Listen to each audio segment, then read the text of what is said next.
Bonjour, je vais vous accompagner durant ce top. Cette vidéo est la deuxième partie de mon top 97. Elle n'est pas nécessaire pour cette vidéo, mais on y introduit des bases sur lesquelles on ne va pas forcément revenir. Sans plus tarder, passons au 77e opening de cette liste.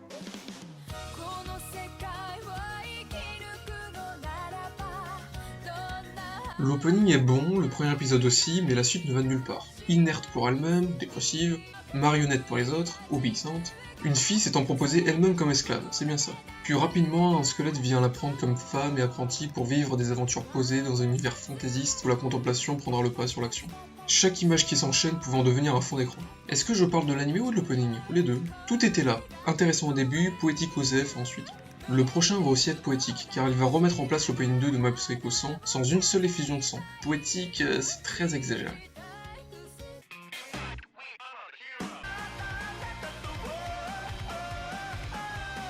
J'ai toujours cru que le dieu Yato disait « I'm not the hero », donc je ne suis pas le héros au début, ce qui sonnait très juste. Sauf que il dit « We honor the hero », donc nous honorons le héros.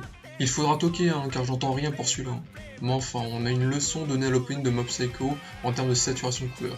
L'introduction de teintes de gris permet à ces saturations de devenir des points de démarcation, venant donner de l'importance à certains éléments de la scène. Le contraste et les oppositions permettent de faire ressortir des intentions. Si j'enlève le flou, vous perdez l'attention que vous portiez sur l'intérieur du rectangle. Voilà, ça permet de nous guider subtilement en détachant l'acteur du décor. Et dans mon cas, c'est pas sa seule utilité. Et on va de surprise connue en surprise connue. Pour ceux qui ont vu la première partie, voici le meilleur opening de One Piece qui ne possède pas l'air One Piece.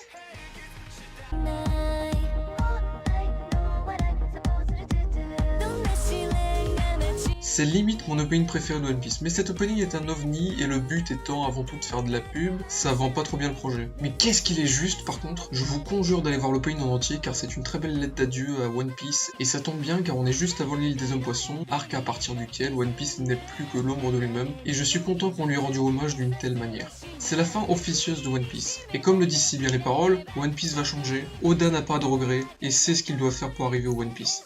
C'est-à-dire des parallélismes sans intérêt positif qui viennent briser une folie aventureuse si propre à Oda.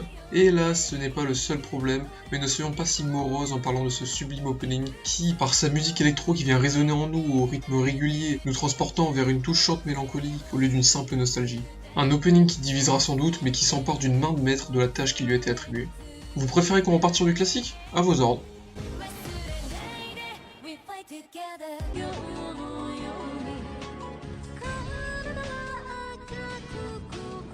Ai-je besoin de m'attarder sur celui-ci? Toute l'ambiance horrifique y est plutôt bien dépeinte, pas de grande prise de risque, mais bien réalisée. De l'horreur basique, mais ça suffit pour une 74e place. La 73e place, par contre, risquerait de ne pas suffire à cet opening pour beaucoup d'entre vous.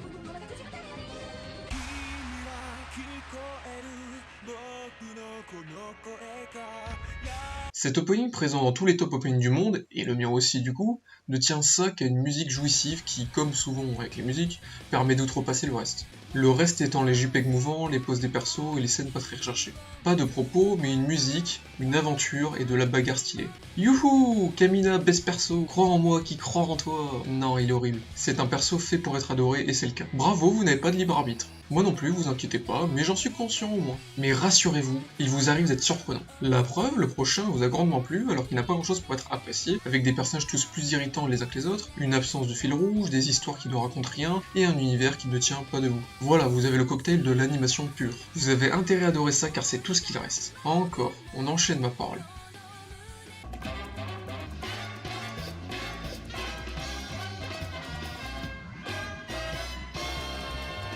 S'il y a bien une chose culte dans cet animé, c'est l'opening. C'est assez triste dit comme ça. Vous voyez, dans cette partie, je vais beaucoup moins vous embêter avec mes commentaires à rallonge, car on est sur des classiques dont tout le monde a maintes et maintes fois parlé en long et en large. S'il est à cette place, c'est juste que c'est un délire d'animation pure, où il ne reste rien derrière, comme je le disais. Mais aussi car l'opening est génial jusqu'à 50 secondes, où la musique reboucle pour partir sur quelque chose de plus strident, puis l'animation laisse place à des JPEG stylisés, et puis les persos dandinent leurs membres n'importe comment. La deuxième partie est osef. Couplé à une première partie géniale, on en arrive à cette place. Et vous savez quel anime est aussi divisé en deux parties? Un indice, on en a déjà parlé sur la chaîne, et je l'ai détruit, car il n'arrivait pas à dépasser sa fonction. Et vous comprenez bien qu'un stylo magenta qui arrive à écrire sur du papier et pas sur du carrelage, ça n'a rien d'impressionnant, alors que magenta, c'est pas commun. Oui, je sais que mes exemples sont bizarres, mais faites un effort, nom d'occupé. Oups, lapsus.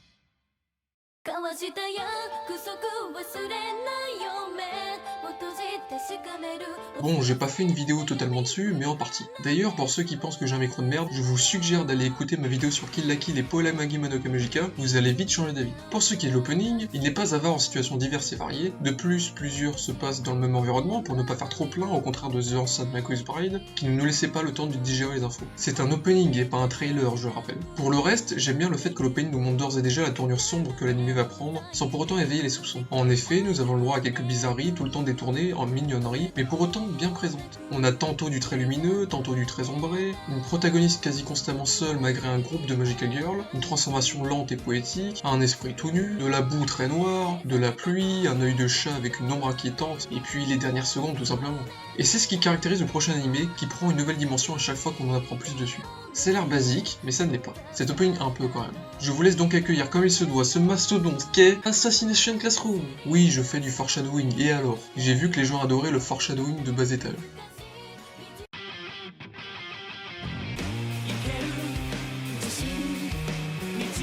Les faces ombrées. Vous pensiez que je parlais de quoi? Les faux semblants, je disais donc. Oh là là, trop de foreshadowing. Je suis dans votre tête là, vous ne comprenez plus rien. Plus simple, regardez ce roulis en plein milieu des élèves pratiquant tous une célèbre technique de ninjutsu. N'est-ce pas merveilleux? C'est son gros défaut. Il y a aussi l'effet trailer, qui passe néanmoins plutôt bien quand c'est pour montrer une classe remplie d'enfants. Le début en mode double personnalité, en utilisant le changement subtil d'ombrage, et en rythme sur la musique est aussi bien pensé. Et le gimmick question, pour faire s'opposer deux persos liés, est cool, mais n'ayant pas de mystère sur les persos, il est moins pertinent que celui de Détective Conan. Vais-je donc vous montrer la version améliorée? Non, mais vous aurez tout de même droit à un opening de Détective Conan. Enfin, on a juste le droit d'en parler et d'avoir sa musique étouffée par ma voix. Je vous ai mis des liens dans la description pour que vous puissiez voir aisément les openings de Détective Conan dont je vais vous parler dans cette vidéo. Tout de suite, c'est au tour du 7ème opening. Vous vous rappelez quand je vous ai dit dans la première partie que Détective Conan c'était comme se brosser les dents? Ben, c'était à prendre au premier degré. Dans ce vieil opening, on enlève les JPEG et l'action et on ne garde que la routine avec une musique correspondant à un long fleuve tranquille. Enfin ça, c'est jusqu'à ce que le devoir des JPEG rappelle Conan à l'ordre. Mais le mystère et la réflexion est bien plus mis en avant, et c'est vraiment sympa, avec une scène où on confond boule de cristal pour notre Conan à la limite de l'omniscience, et ballon de foot pour notre Conan aux limites athlétiques rarement éprouvées.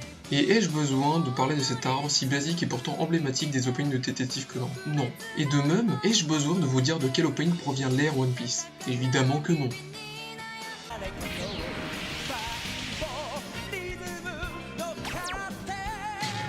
Le tout premier opening de One Piece. Tant de bonnes idées dont la suite a été dépourvue. Un des rares animés à emprunter les codes des cartoons américains. Et pourtant, ça se mélange tellement bien avec le côté très exagéré et fun de One Piece. One Piece n'est pas vraisemblable, mais surprend par sa folie qui n'aurait pas dû se brider. L'aspect cartoon ne te sort donc pas de cet univers. Je vise surtout les bruitages cartoon ici. On a aussi perdu Usopp l'ingénieux. De plus, l'opening et Oda t'invitaient à l'aventure avec des créatures incroyables qu'on n'a jamais vues. Un peu comme Hunter x Hunter qui a toujours pas tenu la promesse de départ. Et on pardonne Togashi car il a tellement plus à offrir. Et oui, on préfère se battre contre des grands seigneurs pirates, si j'ose les appeler ainsi. C'est un plaisir bien plus direct qu'aller découvrir des terres inconnues et se demander comment fonctionne telle ou telle bestiole. Tant de possibilités pour au final pas grand chose depuis Nouveau Monde. Bon, vous commencez à comprendre qu'il n'y aura pas beaucoup de surprises dans cette vidéo, mais la troisième partie en regorge. Un indice? En effet. Le 67ème est le retour de notre petit détective. Cet opening se place à la première personne, et là, tu peux enfin mettre ingénieusement en place un opening rempli de JPEG. Est-ce donc le dernier opening JPEG? C'est possible.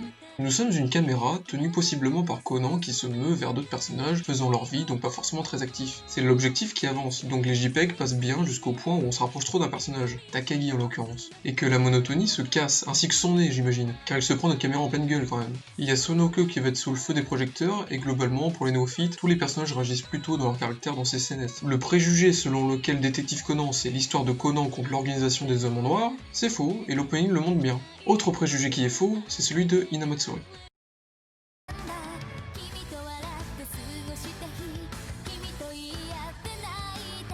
J'ai vu beaucoup de personnes se plaindre du fait que l'anime soit très tire-larme, et qu'il joue donc beaucoup trop sur le pathos. Les personnages seraient souvent en train de pleurer pour émouvoir. La vérité est que ça pleure plus dans l'opening que dans l'anime en lui-même. Alors c'est bien de regarder l'opening, mais il faut regarder l'anime ensuite. L'anime est quant à lui extrêmement optimiste, et demande à ses personnages d'accepter leur situation pour ensuite se sortir les doigts du cul, et on est loin d'être sur un apitoiement de leur sort. Et pour l'opening, il introduit bien les petites histoires auxquelles on va avoir droit en rythme avec la musique. Une belle transition, pleurs, pluie sur œil, une autre tablée de cuisine. C'est joli, efficace et ces putains de saumon concluent bien l'opening. Et c'est pas la seule chose qui va se conclure, car je vais de ce pas vous révéler quel est le meilleur opening de One Piece. Fin de l'aventure pour lui dans Stop, adieu One Piece.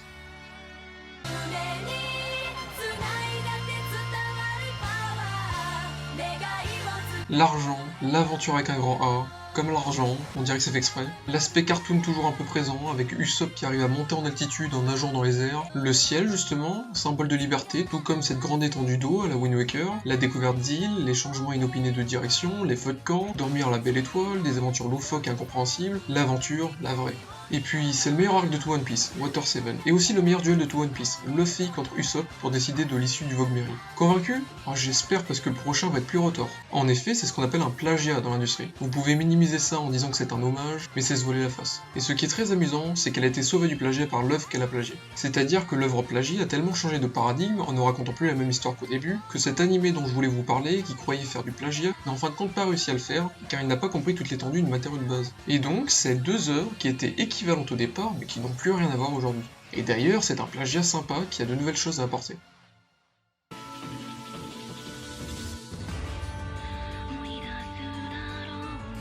Et oui, les deux œuvres étaient Kabaneri of the Iron Fortress et Shingeki no Kyojin. Bon, en vrai, il y a encore plus drôle. C'est que sur certains points, en voulant se démarquer de l'attaque des titans, Kabaneri s'est en fait rapproché de lui. Par exemple, pour la transformation de personnes en cabanets à des fins politiques. Et même si vous méprisez la méthode de production de Kabaneri, osez me dire que l'opening est pas stylé. Il utilise un visuel vert optique avec aussi des incrustations dans des cercles animés qui font très futuristes. Les ballons de volée de la grande Kabaneri, donc ces ballons servant de transition à travers ces mêmes cercles. On voit aussi tout l'aspect mécanique des trains, et puis encore Hiroyuki Sawano il me semble. Et sans transition, un autre opening éponyme, le 63e.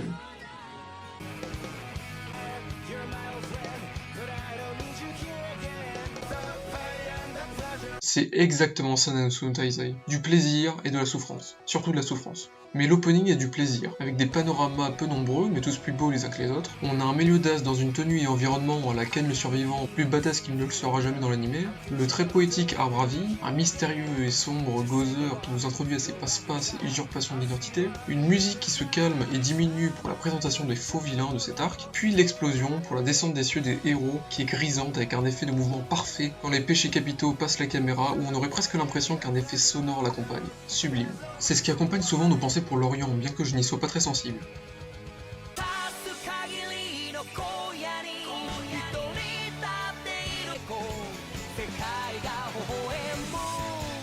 Synonyme de One Piece, richesse et voyage, Maggie nous transporte dans une histoire où la richesse est la connaissance, et le voyage est un mensonge tout comme One Piece. D'ailleurs, l'animal marin n'est pas sans vous rappeler un autre. Étonnant, n'est-ce pas? Passé ça, la musique accompagne très bien l'opening avec un chant dont je n'ai jamais vu autant de variations dans les intonations, et où on se retrouve avec des passages comme ça.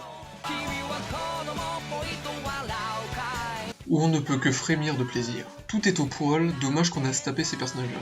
Alors que le prochain se base justement sur ces personnages pour réussir le pari de faire un manga sur les mangaka. Même problème pour Bakuman que pour Détective Conan. Lien dans la description.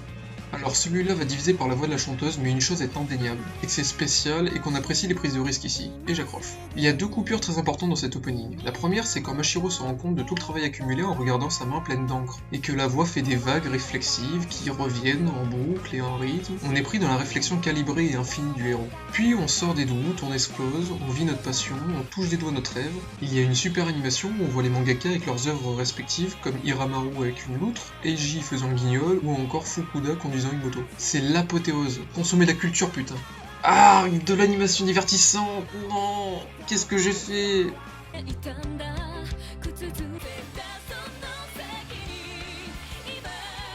Vous savez, moi, ma grande passion, c'est la mode. Pas du tout. Mais force est de constater qu'il y a des vraies trouvailles stylistiques sur tous les vêtements qu'on nous montre, et que c'est un vrai plus innovant quand on doit se passer d'animation. Ouais, pour ça faut regarder l'animé et pas l'opening. Dommage. Et la mode n'est pas hasardeuse car le propos principal de Kill la Kill c'est les vêtements justement. Un parallèle entre Ryuko et Satsuki pour te montrer qu'elles sont très liées, et qu'elles se dirigent vers les grandes méchantes. Et enfin, on fait quelque chose de ce putain de titre. Oui putain, on le découpe dans la bagarre, on le tache du sang aux fibres de l'adversaire, et on le fait disparaître tel un fil de couture. J'aime ça. Et qui sait bien utiliser son concept en opening parmi ceux qu'on a déjà vus? Je vous invite à voir la première partie. Re:Zero évidemment.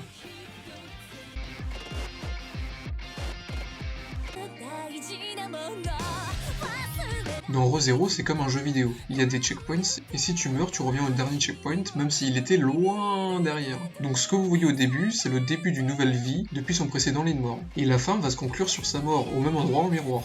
On a la touche Isekai qui est cette fois-ci brouillée pour donner un aspect étrange mais aussi irréel et changeant. On est avec des PNJ je rappelle. Et à chaque itération de la partie, les PNJ ne sont pas vus de la même manière dans Re:Zero. Ça apporte une certaine profondeur. Satoru est ensuite dans son amourette qu'il vise depuis le début mais se rend compte que ce ne sera pas si simple à supporter mentalement, car de plus sombres dessins incompréhensibles se trament ici-bas.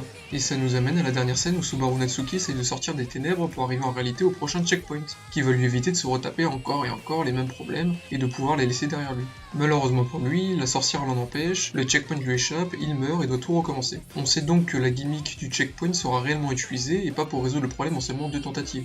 C'est ce que voulait exprimer cet opening. Et nous aussi, on arrive au prochain checkpoint, sauf qu'il n'y a aucune sorcière pour nous arrêter. Merci Crime Sorcière. En effet, on arrive au 20e opening et donc dernier opening de cette vidéo. La suite dans une prochaine partie. Et quoi de mieux qu'un bon vieux tournoi pour vous hyper et vous donner envie de vous tenir informé de la suite.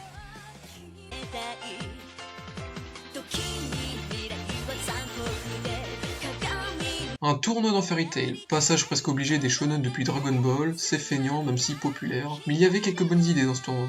Et c'était le dernier arc potable de Fairy Tail avec Crime Sorcière qui nous permet de bien finir cette vidéo, mais aussi de clôturer excellemment et subtilement l'arc. Oui, je parle de Mashima, sans doute la meilleure scène de Fairy Tail, la Hail. Et en plus, elle s'accapare les dernières images de l'opening. Comme toujours avec Fairy Tail, la musique et quelques visuels sympas et en thème, et ça fait l'affaire. Le gros problème étant les 2 guignols de Dragon Slayer. De qui je parle? C'est vous qui voyez, vous pouvez pas vous tromper. Et c'est sur ces mots mystérieux que je vais vous laisser. J'espère que ce top vous plaît toujours, je vais m'atteler à la 3ème partie qui me donne vraiment envie, car vous allez pouvoir découvrir quelques pépites. De toute manière, on monte constamment en qualité, mais les meilleurs openings sont à peu près connus de tous. Bon, je vous donne déjà rendez-vous pour la 3ème partie. À la prochaine.